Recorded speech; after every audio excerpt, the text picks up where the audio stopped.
Dataran tinggi Gayo, daerah punggung pegunungan Bukit Barisan di utara Pulau Sumatera ini telah lama mengusik rasa ingin tahu saya. Secara administratif, Dataran tinggi Gayo meliputi Kabupaten Aceh Tengah, Bener Meriah, serta Gayo Lues. Konon biji-biji kopi Arabica terbaik dunia dihasilkan di daerah-daerah ini.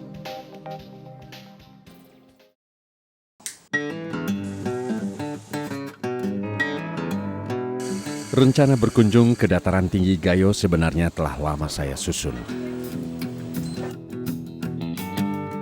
Namun karena kesibukan saya sebagai barista trainer hingga juri kompetisi internasional, rencana itu pun terlupakan sejenak. Hingga suatu hari, Kang Tony, dari mana nih? Dari jalan-jalan di Aceh. salah seorang sahabat saya, secara tak sengaja mengingatkan kembali rencana tersebut. Saya giling bentar ya. Tip.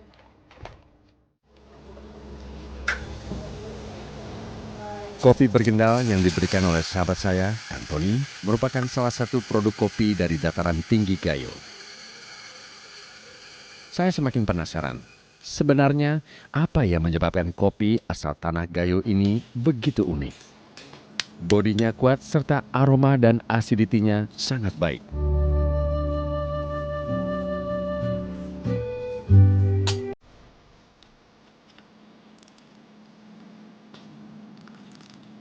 Bang.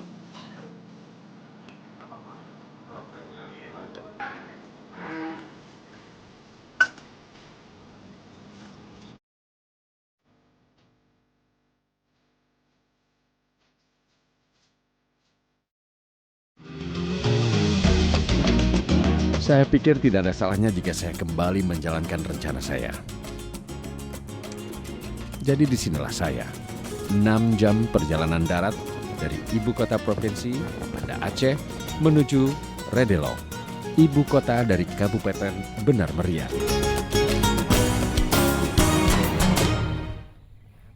Sebagai kabupaten, umur Bener Meriah relatif belia. Namun hasil pemekaran Kabupaten Aceh Tengah pada tahun 2003 ini telah menyimpan pengalaman ratusan tahun sebagai penghasil biji-biji kopi Arabica terbaik dunia. Wilayah seluas 1.800 hektar dengan ketinggian kurang lebih 1.500 di atas permukaan laut ini bahkan sempat didapuk sebagai daerah perkebunan kopi Arabica terluas di Indonesia. Sebelum kemudian dikalahkan oleh tetangganya, Kabupaten Aceh Tengah.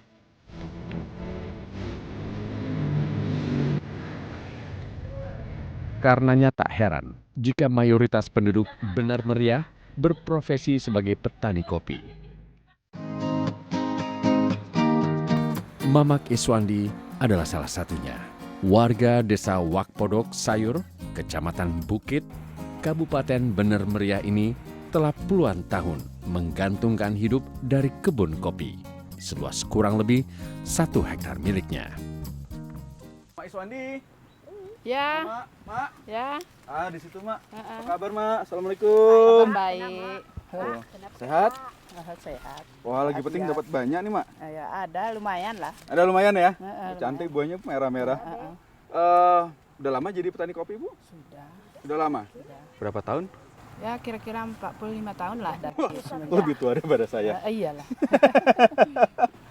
Wah, ini bisa satu kali panen biasa berapa Bu setahun, Bu? Dalam setahun itu, Iya. ya kadang nggak tentu. Kalau buahnya banyak, ya lumayan lah kira-kira. Kalau misalnya kalau 500-an lebih lah kilonya kan. 500 kiloan lebih ya? Lebih lah. Banyak Lebihnya juga ada tuh. banyak. Lumayan lah. Ini Kira-kira bisa ngidupi keluarga. bisa hidup keluarga ya, Bu ya? Oh, kami keluarga besar kan. Jenis kopi Arabica yang dibiakkan di kebun Mamak Iswandi berasal dari varietal Tim-Tim dengan ciri utama buah-buah kopi yang ukurannya relatif lebih besar. Masa puncak panen kopi jenis ini biasanya terjadi dalam kurun Februari hingga April. Tiap batang kopi Arabica mampu menampung 10 hingga 15 rangkaian bunga kecil yang akan menjadi buah kopi matang yang disebut cherry, berbentuk oval dengan posisi dua buah berdampingan.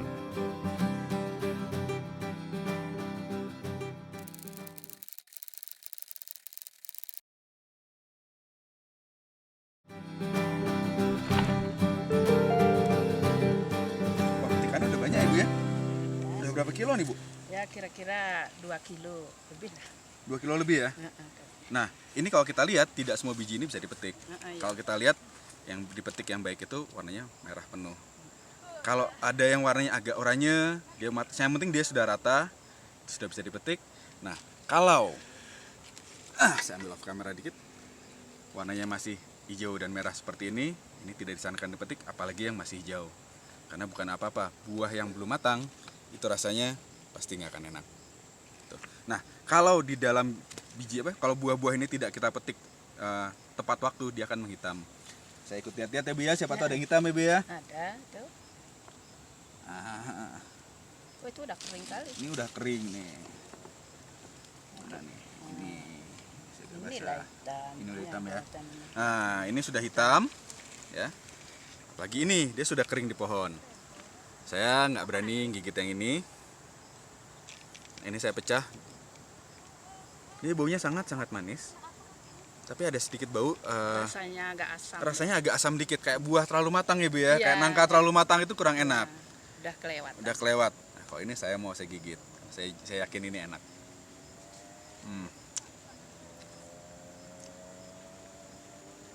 Rasanya sangat manis, sangat berair.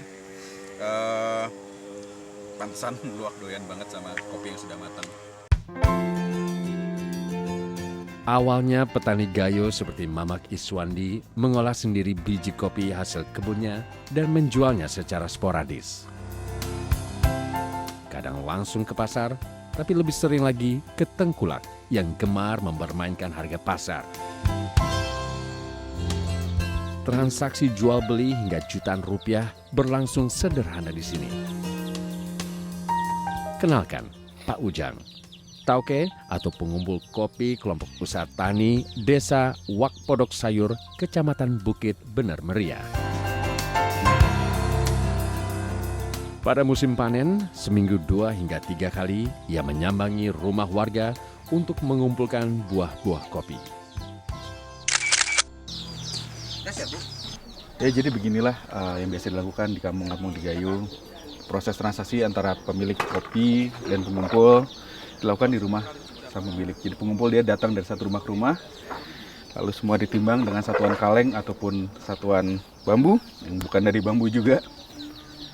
Lalu datanya dicatat dan kopi cherry ini nanti akan dibawa ke rumah sang pengumpul untuk diolah lebih lanjut. Jual beli kopi di Gayo dilakukan berdasarkan volume ukuran bambu dan kaleng. Satu bambu kurang lebih sama dengan 2 liter, sedangkan satu kaleng sama dengan 20 liter. Harga jual buah kopi Gayo dapat berubah setiap harinya, tergantung dari, nah ini yang menarik, harga biji kopi di dunia. Bingung?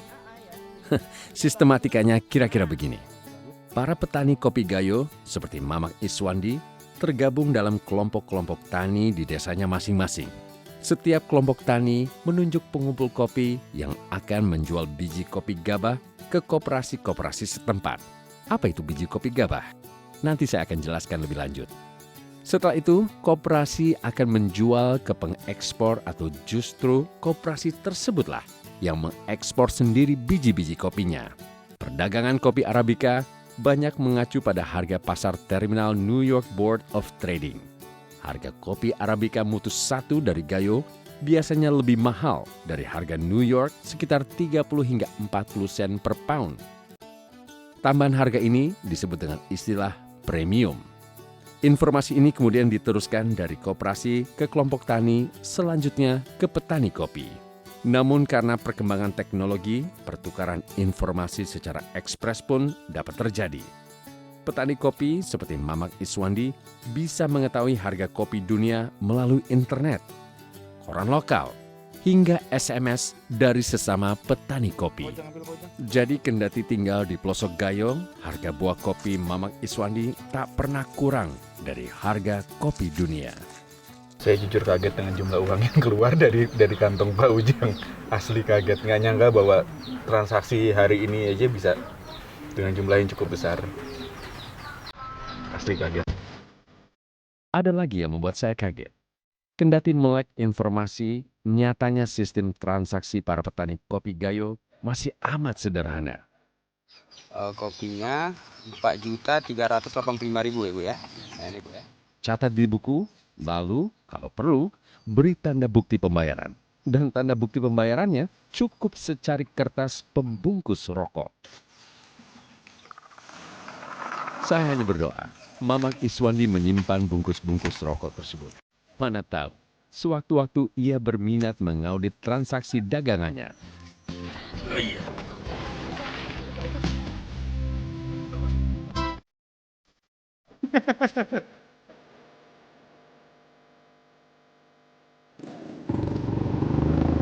Nanti saya susul ya Pak. Tadi saya sempat menyinggung biji kopi gabah. Untuk membuat buah-buah kopi menjadi biji kopi gabah, mula-mula biji-biji kopi ceri pertama-tama dikupas dengan mesin pulper.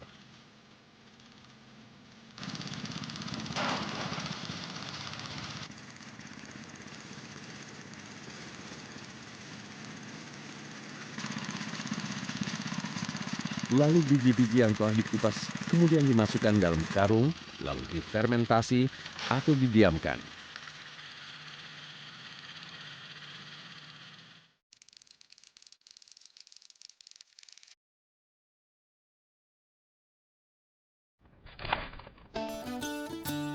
Kembali ke proses pengolahan biji kopi gabah. Biji kopi yang telah difermentasi selanjutnya dicuci. Biji-biji yang mengambang adalah biji yang gosong atau rusak.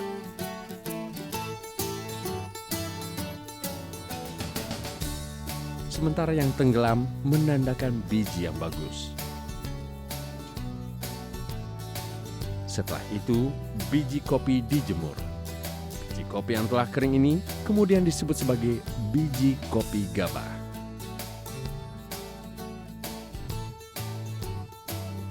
Biji kopi gabah selanjutnya dijual ke koperasi-koperasi setempat. Kebanyakan koperasi di Tanah Gayo telah menjadi badan usaha mandiri. Salah satunya adalah koperasi Baitul Khirat Baburayan.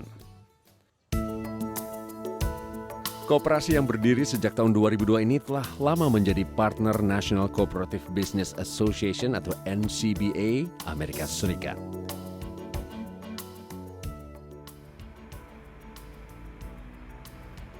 %50 biji kopi yang diekspor oleh koperasi ini memang dikhususkan untuk pasar kopi Amerika.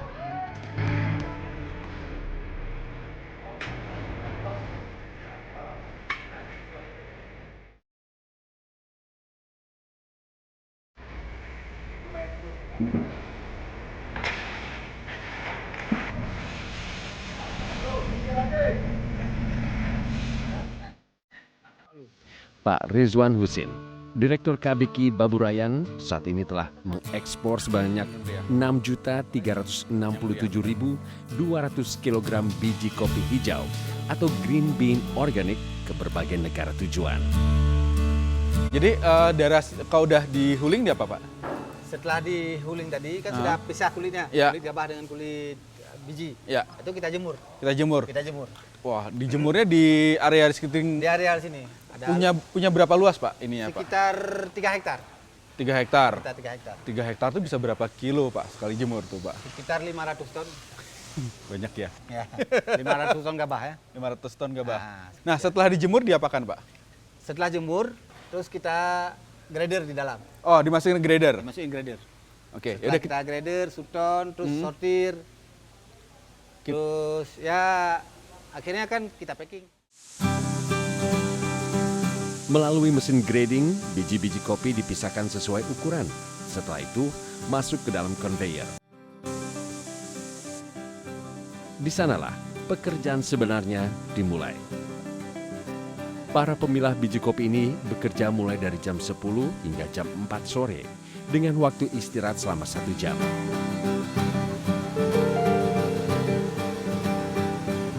Setelah melalui proses yang sangat panjang, semua kopi ini melalui sebuah proses yang namanya conveyor, di mana setiap biji kopi akan dipilih oleh ibu-ibu ini mencari biji-biji yang cacat seperti ini. Saya dulu ketika sedang melakukan proses pelatihan key grader, saya hanya diberi 350 gram sampel asalan untuk disortir, dan jujur 350 gram itu adalah 350 gram paling berat dalam hidup saya. Para pemilah biji kopi yang umumnya wanita bekerja secara manual, memisahkan biji-biji kopi kualitas baik. Biji-biji kopi tersebut harus berbentuk utuh, tidak pecah, serta berwarna kehijauan bukan kehitaman. Inilah yang disebut biji kopi green bean. Koperasi-koperasi di Tanah Gayo mengekspor kopi mereka dalam bentuk green bean. Selanjutnya, para buyer dapat meroasting atau memasak biji-biji kopi sesuai standar masing-masing.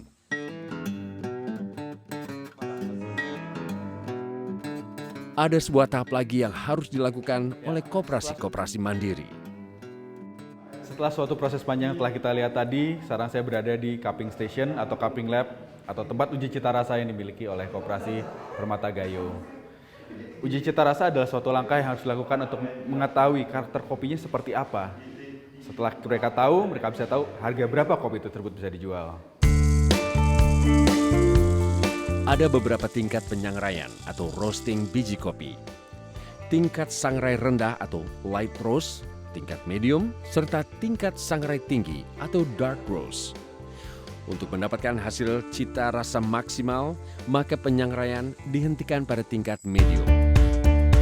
Kopi digiling agak kasar untuk memudahkan pemisahan partikel kopi. Bubuk-bubuk kopi masing-masing seberat 10 gram dibubuhkan ke dalam cangkir-cangkir keramik. Lalu proses uji cita rasa pun bisa dimulai. Tahap pertama adalah menyium aroma bubuk kopi sebelum diseduh. Pada tahap ini, key grader berpengalaman bahkan telah mampu mengklasifikasikan apakah kopi berkualitas baik atau tidak. Setelah itu, 10 gram bubuk kopi diseduh pelan-pelan dengan air mendidih bersuhu 90 hingga 100 derajat Celcius sebanyak 150 ml. Partikel kopi yang mengambang dibuang, lalu tunggu hingga agak dingin. Ambil 1 sendok seduhan, hirup kuat hingga uap seduhan dapat masuk ke rongga hidung. Tahan 3 hingga 5 detik agar semua fungsi lidah bekerja. Rasakan sensasi kopi apakah ada cacat. Penguji cita rasa harus mempunyai kepekaan terhadap bau, karakteristik, serta cita rasa kopi. Ia juga harus mempunyai kemampuan mendeteksi, mengenali, membandingkan, serta membedakan berbagai karakteristik kopi. Di Indonesia saat ini hanya ada 44 orang key grader bersertifikasi internasional. Saya adalah seorang di antaranya.